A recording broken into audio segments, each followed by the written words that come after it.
তুমি জানো উট এমন এক প্রাণী যার প্রতিটি অঙ্গ আল্লাহর কুদরতের জীবন্ত নিদর্শন। তাহলে আসুন আমরা দেখি কিরূপ জীবন্ত নিদর্শন। আল্লাহ পবিত্র কোরআনে বলিয়াছেন সূরা আল গাশিয়া অধ্যায় 88 আয়াত 17, তারা কি উটের প্রতি লক্ষ্য করে দেখে না তা কিভাবে সৃষ্টি করা হয়েছে? অর্থাৎ আমাদেরকে বলা হয়েছে উটের প্রতি লক্ষ্য করতে। তাহলে আসুন আমরা দেখি আধুনিক বিজ্ঞান উটের সম্বন্ধে কি বলে। আজকের বিজ্ঞান আমাদেরকে উটের সম্বন্ধে বলে যে উটের শরীরে এমন অ্যান্টিবডি থাকে যে কোনো বিষাক্ত সাপ উটকে দংশন করার পরেও সে 3 থেকে 4 দিন অসুস্থ থাকে, তারপর নিজে থেকেই সুস্থ হয়ে যায়। তার মুখের লালার মধ্যে এমন অ্যাসিড থাকে যা কাটা গাছকেও গলিয়ে দেয়। নাকের ভিতরে বিশেষ কভারিং সিস্টেম থাকে যাতে মরুভূমির ধুলো ঢুকতে না পারে, অর্থাৎ ফিল্টার সিস্টেম। শ্বাসটাকে ভিতরে নেয় আর ধুলোটাকে বাহিরে বের করে দেয়। চোখের মধ্যে এক ধরনের কভার থাকে যা তাকে ধুলাবালি থেকে রক্ষা করে, সেটি কি দেখতে পারে। অর্থাৎ আমাদের যেমন একটি লেন্স থাকে, আমরা চোখ বন্ধ করলে আর কিছুই দেখতে পাই না।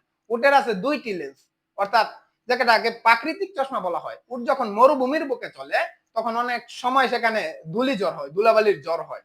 সেই সময় এই ধুলাবালি যেন তার চোখের ভিতর ঢুকতে না পারে, সে কি করে তার প্রথম লেন্সটা বন্ধ করে দেয় এবং ধুলাবালি ঢুকতে পারে না, আর সেটি কি দেখতে পারে। এই জন্য আল্লাহ তাআলা ১৫০০ বছর আগে পবিত্র কোরআনে বলেন তোমরা উটের প্রতি লক্ষ্য করে দেখো তা কিভাবে সৃষ্টি করা হয়েছে। আর পানি, উট একবার এমন ভাবে পানি পান করে, অর্থাৎ জমিয়ে রাখতে পারে যেন 10 দিন পর্যন্ত পানি পান না করলেও সে চলতে পারে। তার পিঠে আছে খাদ্যের ভান্ডার, অর্থাৎ তার পিঠের কুজে জমা থাকা চর্বি সে দীর্ঘদিনের যাত্রায় খাদ্য হিসাবে ব্যবহার করে। এই নিখুঁত ডিজাইন কাকে ইঙ্গিত করে? এগুলি কি এমনি এমনি হয়ে গেছে? না ভাই, এটা আল্লাহর কুদরতেরই নিদর্শন। তাহলে আসুন একবার গভীরভাবে চিন্তা করি। এই নিদর্শনের কথা শুনে আপনার কি মনে হয় কমেন্টে জানান। আর ভিডিওটি ভালো লাগলে শেয়ার করে সবাইকে জানিয়ে দেন। Thank you so much.